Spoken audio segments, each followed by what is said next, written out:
அருணாம் கருணாம் தரங்கதாட்சிம் திருதபாஷாங்குஷபுஷ்பபாஷசாபாம் அனிமாதிபிராவிரதாம் மயூகைர அகமத்யேவ விபாவயே பவானிம் தியாயேத் பத்மாசனஸ்தாம் விகசிதவதனாம் பத்மபத்ராயதாக்ஷீம் ஏமாபாம் பீதவஸ்தாம் கரகலிதயேமவத்ராம் வராங்கிம் சர்வாலங்காரயுக்தாம் சதமயவதாம் பத்ரநம்ராம் பவானிம் ஸ்ரீவித்யாம் சாந்தமூர்த்திம் சகலசுரனுதாம் சர்வசம்பத்பிரதாத்ரிம்.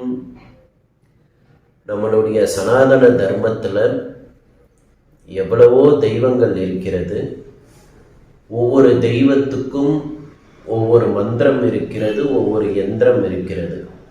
அதே போல அந்த தெய்வத்தை போற்றும் விதமாக அந்த தெய்வத்திற்கு சகஸ்ரநாமம் அப்படின்னு இருக்கு. கணபதிக்கு ஒரு சகஸ்ரநாமம் இருக்கு, சுப்பிரமணியருக்கு ஒரு சகஸ்ரநாமம் இருக்கு. அதுபோல ஒவ்வொரு தெய்வங்களுக்கும் ஒவ்வொரு சகஸ்ரநாமம் இருக்கிறது. அதில் ரொம்ப விசேஷமாக 2 சகஸ்ரநாமத்தை சொல்கிறோம். ஒன்று விஷ்ணு சகஸ்ரநாமம், இன்னொன்று லலிதா சகஸ்ரநாமம். இந்த 2 சகஸ்ரநாமம் உலகத்தில் ரொம்ப பிரசித்தம் பெற்றது. எல்லோரும் கற்றுக்கக்கூடிய நிலைமையிலையும் எல்லோரும் கற்றுக்கிற அதே சமயம் எல்லோருக்கும் அதனுடைய மகத்துவம் தெரிகிறது. எவ்வளவோ இந்த லௌகீக காலத்தில், இந்த கலியுகத்தில் எவ்வளவோ கஷ்டங்கள் நமக்கு இருக்கிறது. அந்த கஷ்டத்தை நிவர்த்தி பண்ணும் பொறுத்து சகஸ்ரநாமத்தை பாராயணம் பண்ணுறவாளும் இருக்கிறாள். ஒரு உதாரணமாக, வியாதி வீரியம் ஜாஸ்தியாக இருக்குது, இல்லை வியாதி நிவர்த்தி ஆனும் அப்படின்னால் விஷ்ணு சகஸ்ரநாமத்தை பாராயணம் பண்ணுறவாளும் பார்த்துருக்கோம். அதனால் ஒரு சகஸ்ரநாமம் அப்படின்னு எடுத்துட்டால் அதற்கு பலவிதமான பலன்களை நாம் பலஸ்ருதியில் காணலாம். அதனால் விஷ்ணு சகஸ்ரநாமம் நீங்கள் என்ன கோரிக்கையில் அதை வச்சு பாராயணம் பண்ணுறீங்களோ அந்த அபிலாஷைகள் நிறைவேறும் அப்படின்னு பலஸ்ருதியில் சொல்லியிருக்கு. அதுபோல் இந்த விஷ்ணு சகஸ்ரநாமத்துக்கு ஒரு பெருமை இருக்கிறது, லலிதா சகஸ்ரநாமத்துக்கு ஒரு பெருமை இருக்கிறது. அந்த பெருமை என்னன்னு நம்ம பார்க்க போகிறோம். அதே போல் லலிதா சகஸ்ரநாமத்தில் ஒவ்வொரு நாமத்துக்கும் அதனுடைய அர்த்தத்தை நம்ம பார்க்க போகிறோம். இப்போ விஷ்ணு சகஸ்ரநாமம் அப்படின்னு எடுத்துட்டால் அதை சொன்னது பீஷ்ம மகாராஜா. அந்த பீஷ்மர் தன்னோட அம்பு படுக்கையில் படுத்துட்டு இருக்கும் பொழுது தன் திருவாய் மூலியமாக விஷ்ணு சகஸ்ரநாமத்தை சொன்னார். அந்த சகஸ்ரநாமம் யாரை குறித்து சொன்னார் அப்படின்னா சாட்சாத் பரபிரம்மமாகிய மகாவிஷ்ணுவை குறித்து சொன்னார். அப்போ பகவான் கிருஷ்ணரா அந்த சகஸ்ரநாமம் சொல்லும் பொழுது தான் கேட்ட. ஸோ அந்த பெருமை விஷ்ணு சகஸ்ரநாமத்துக்கு உண்டு. யாரை நோக்கி பீஷ்ம பிதாமகர் சொன்னாரோ அவரே நிஜஸ்வரூபத்தில் அந்த சகஸ்ரநாமம் சொல்லும்போது பக்கத்தில் இருந்து கேட்டார். அப்பேற்பட்ட பெருமை அந்த விஷ்ணு சகஸ்ரநாமத்துக்கு உண்டு. அந்த விஷ்ணு சகஸ்ரநாமத்தை விட ஒரு படி சிறந்தது சிவசகஸ்ரநாமம். ஏனென்றால் பகவான் கிருஷ்ணரே அந்த சிவசகஸ்ரநாமத்தை பாராயணம் பண்ணி பரமேஸ்வரனுக்கு அர்ச்சனை பண்ணியிருக்கார் அப்படின்னு நம்ம பார்த்துருக்கோம். அதனால் பகவான் திருவாய் மூலியமா அந்த சகஸ்ரநாமத்தை சொல்லி அர்ச்சனை செய்ததினால் ஒரு படி விஷ்ணு சகஸ்ரநாமத்தை விட வசதி அப்படின்னு சொல்றோம். அதே போல லலிதா சகஸ்ரநாமத்துக்கு ஒரு தனி பெருமை எல்லா சகஸ்ரநாமத்தை விட ஜாஸ்தியா இருக்கு. அது என்ன பெருமை அப்படின்னு கேட்டால், விஷ்ணு சகஸ்ரநாமமோ சிவசகஸ்ரநாமமோ இயற்றினது ஒரு மனித பிறவியா இருந்து ஞானிகளா மாறின ஒரு ஜீவாத்மாவால. இதே இந்த லலிதா சகஸ்ரநாமம் அப்படின்றது அம்பாளுடைய ஸ்வரூபமாகிய அஷ்டவாக் தேவதைகள்னால இயற்றப்பட்டது. அப்படி ஒரு பெருமை இந்த லலிதா சகஸ்ரநாமத்துக்கு உண்டு. இந்த லலிதா சகஸ்ரநாமம் முதலியாக அயக்ரீவரால் அகஸ்திய மாமுனிக்கு உபதேசம் பெற்றது. அகஸ்திய மாமுனி அயக்ரீவர்கிட்ட போய் பல காலங்கள் அம்பாளுடைய பெருமையை சொல்லுங்கோ அப்படின்னு சொன்னதுக்கு அப்புறம் அயக்ரீவர் மனம் இறங்கி அம்பாளுடைய ஒவ்வொரு பெருமையும் சொல்றார். சிந்தாமணி கிரகம் எப்படி இருக்கு, அந்த சிந்தாமணி கிரகத்தில் அம்பாள் எங்க வாசம் செய்கிறா, லலிதா உபாக்கியானம் போல பல விஷயங்களை அகஸ்திய மாமுனிக்கு உபதேசம் பண்ணும் பொழுது கடைசியா இந்த லலிதா சகஸ்ரநாமத்தை அயக்ரீவர் அகஸ்திய மாமுனிக்கு சொல்றார். அப்ப அகஸ்திய மாமுனி கேட்கிறார், எந்த சூழ்நிலையில இந்த லலிதா சகஸ்ரநாமம் யாரால் உருவாக்கப்பட்டதுன்னு பொழுது, அம்பாள் ஒரு நாள் சிந்தாமணி கிரகத்தில் அமர்ந்திருக்கும் பொருட்டு தான் சங்கல்பிச்சால் பிற்காலத்துல வரக்கூடிய கலி கொடுமையினாலோ இல்லை லௌகீகத்தின் கொடுமையினாலோ பல கஷ்டங்கள் மக்களுக்கு வரும் பொழுது அந்த மக்கள் தன்னை துதித்து பயனடையணும்னு அம்பாள் சங்கல்பித்த பிரகாரம் ஒரு நாள் பல கோடி ருத்ரர்களும் பல கோடி பிரம்மாக்களும் பல கோடி விஷ்ணாக்களும் அந்த சிந்தாமணி கிரகத்துல கூடியிருந்து கேட்கிறார், ஜெகன்மாதா நீ சங்கல்பிச்ச பிரகாரம் நாங்க வந்து நிற்கிறோம், உன்னுடைய கிருபை எங்களுக்கு தேவைன்னு அம்பாளை கருணை உள்ளமா கேட்கும் பொழுது அம்பாள் சொல்றா, வாக் தேவதைகளை கூப்பிட்டு சொல்றாள், என்னையுடைய பெருமையை நீங்க சொல்லுங்கள். அப்படி வாக் தேவதைகள்கிட்ட சொன்னோன்னு வாக் தேவதைகள் அம்பாளை பத்தி 1000 நாமங்கள் எழுதுறாங்க. அந்த 1000 நாமங்களை தான் நம்ம தொகுத்து அம்பாள் பெயர்ல சகஸ்ரநாமம் அப்படின்னு சொல்றோம். அப்படி ஒரு விசேஷமான அம்பாள் சொரூபமாக இருக்கக்கூடிய அந்த சிந்தாமணி கிரகத்துல அம்பாள் பக்கத்துல இருக்கக்கூடிய வாக் தேவதைகள் அருணி, விமலா, ஜெயினி முதலான அஷ்ட வாக் தேவதைகள் மூலியமாக இந்த சகஸ்ரநாமம் முதல்ல சொல்லப்பட்டது. இந்த சகஸ்ரநாமத்துல முதல் ஒரு 2 நாமம் ரொம்ப இம்பார்ட்டண்ட்டான ஒரு மகத்துவமான நாமம். ஒன்று ஸ்ரீமாதான்ற நாமம், கடைசியா முடியறது லலிதாம்பிகை அப்படின்ற நாமம். இந்த 2 நாமமுமே ரொம்ப விசேஷமான நாமம். ஏன் என்று சொன்னால் ஒரு விஷயத்தை நம்ம எழுதும் பொழுது, ஒரு நாமாவளியை எழுதும் பொழுது முதல்ல நம்மளுக்கு உதிக்கிற நாமத்துக்கு ஒரு விசேஷத்தை வச்சு எழுதுவோம். அதே போல முடிவுல விசேஷத்தை வச்சு எழுதுவோம்.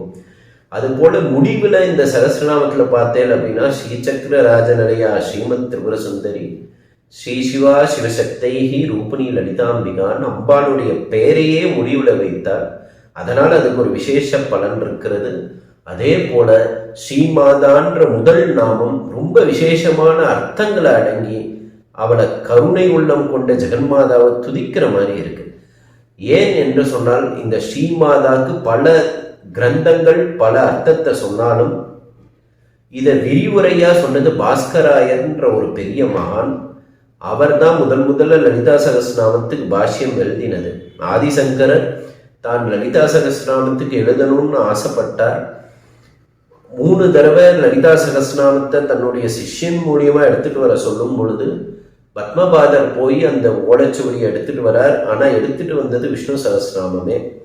அப்ப ஆதிசங்கரர் கேட்கிறார், நான் உன்னை விஷ்ணு சகஸ்ரநாமம் எடுத்துட்டு வர சொல்லலை, லலிதா சகஸ்ரநாமம் தானே எடுத்துட்டு வர சொன்னேன் அப்படின்னும் போது அப்ப பத்மபாதர் சொல்றார், நான் 3 தடவையும் போனேன், லலிதா சகஸ்ரநாமம் எடுக்கணும்னு போகும்போது அங்க ஒரு சிறு குழந்தை பாவாடை சட்டையோட நின்றுட்டு இருந்தது. அது சொன்னது, இந்த நூலை எடுத்துட்டு கொண்டு போய் கொடுன்னும் போது நான் மெய் மறந்து எடுத்துட்டு வந்து கொடுத்தேன்னார்.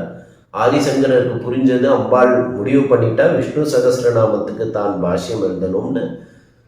ஆதிசங்கரர் விஷ்ணு சகஸ்ரநாமத்துக்கு எழுதினார். அதுக்கப்புறம் சௌந்தரிய லகரையும் சிவானந்த லகரையும் எழுதினார். அதற்கு பின்னாடி பாஸ்கராயன்ற பெரிய மகான் அவர் தோன்றி இந்த லலிதா சகஸ்ரநாமத்துக்கு பாஷ்யம் எழுதினார். அந்த அவருடைய நூலை தொட்டுதான் எல்லோரும் பாஷ்யமும் அர்த்தமும் சொல்லிட்டு இருக்கோம். அதனால இன்று முதல் நாமம் ஸ்ரீமாதா என்ற நாமத்துடைய அர்த்தம். அதாவது ஒரு மனிதன் இந்த ஜென்மாவில் பிறந்திருக்கான்னா அதுக்கு முன்னாடி எத்தனை ஜென்மா எடுத்தான்னு தெரியாது. அதற்கு பின்னாடி பல ஜென்மாக்கள் அந்த மனிதன் எடுக்கலாம், எடுக்காமையும் இருக்கலாம். அது அம்பாள் கிருபையை பொறுத்து. அப்படி பல ஜென்மம் எடுத்து பல கர்ப்பவாசங்கள் ஒரு மனிதன் இயற்றிருக்கிறான். போன ஜென்மாவில் நம்ம எந்த உயிரினமா பிறந்தோன்னு தெரியாது, இல்லை மனிதனா பிறந்தோன்னுமே இருக்கலாம். அதனால பல கர்ப்பவாசத்துலேருந்து நம்ம வந்திருப்போம். நம்மளுக்கு நிறைய கர்ப்பவாசத்துல ஒவ்வொரு ஜென்மாவில் ஒவ்வொரு தாய் இருந்திருப்பான். இந்த அம்மான்ற ஒரு சொல்லுக்கு ஈடு இணை கிடையாது. அப்படி பல ஜென்மாக்களை பல தாய் வயத்தில் கர்ப்பவாசத்திலிருந்து நம்ம வந்திருப்போம். ஆனால் இந்த நம்மளுடைய பெற்ற தாய்க்கே தாயாக விளங்குபவளும், அதே போல எறும்பு முதல் யானை வரையில், மனிதன் முதல் தேவர்கள் வரையில், தேவர்கள் முதல் சிருஷ்டிக்கும் அழிக்கும் படைக்கும் முன் தொழிலை செய்யும் பிரம்மா விஷ்ணு பரமேஸ்வரன் வரை அத்தனை பேருக்கும் மாதா அப்படின்னா சாட்சாத் சிந்தாமணி கிரகத்துல அமர்ந்திருக்கும் லலிதாம்பிகையே அப்படின்றதுதான் உண்மையான தாற்பயம். அதனால் வாக்தேவதைகள் முதல்ல சொன்னால், நீ எங்களுக்கு மட்டும் இல்லை இந்த ஜெகத்திற்கே மாதா, அதனால ஜெகன் மாதா அப்படின்னு முதல் லலிதா சகஸ்ரநாமத்துல முதல் வேர்டை போட்டிருக்கா, ஸ்ரீமாதான். அதே போல ஸ்ரீ என்றால் மகாலட்சுமினும் அர்த்தம், ஸ்ரீ என்றால் சரஸ்வதினும் அர்த்தம். அதனால மகாலட்சுமிக்கும் தாய் அவளே, சரஸ்வதிக்கும் தாய் அவளே. அதனால மகாலட்சுமிக்கும் சரஸ்வதிக்கும் தாயாக விளங்குபவளே அந்த லலிதாம்பிகை அப்படின்னு அந்த அர்த்தத்திலையும் போட்டிருக்காள்.